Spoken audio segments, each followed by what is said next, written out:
mainit ang panahon, paboritong gawin ng marami ang pag-inom ng iba't ibang pampalamig.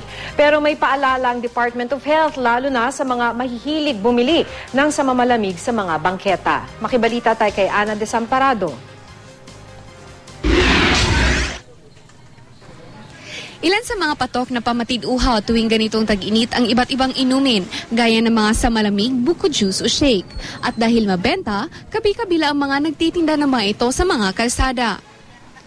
Pero paalala ng Department of Health, hinay-hinay lang sa pagbili ng mga palamig kung saan-saan. Payo nila suriing mabuti ang pagbibilhan nito, mula sa lugar kung saan ito nakapwesto hanggang sa mismo nagtitinda. Pero mas makabubuti raw kung kayo na lang mismo ang gumawa ng sariling palamig kaysa bumili sa kalsada. At para raw maalala ng publiko ang mga payong ito ng DOH, nag-Harlem Shake pa si Doc Tayag. Parang ganito raw ang magiging galaw ng sinumang makakainom ng maruming tubig, namimilipit sa sobrang sakit. Bukod sa tao, apektado rin ng mainit na panahon ng mga hayop. Posible rin daw silang tamaan ng heat stroke. Payo ng isang veterinaryo, iwasang ipasyal ang mga alaga sa ilalim ng init ng araw. Maaari rin daw pagupitan ang mga alaga para sila mapreskuhan. Pwede ring lagyan ng yelo ang iniinom nilang tubig.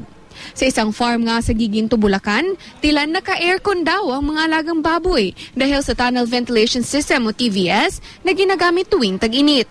Sa tulong na naglalakihang exhaust fan, napapalamig nito ang kulungan ng mga baboy. Dahil dito, dumami raw ang kanilang napapalaking baboy at naiiwasan pa ang pagkalat ng sakit. Ana Desamparado, Nagbabalita, Pilipinas.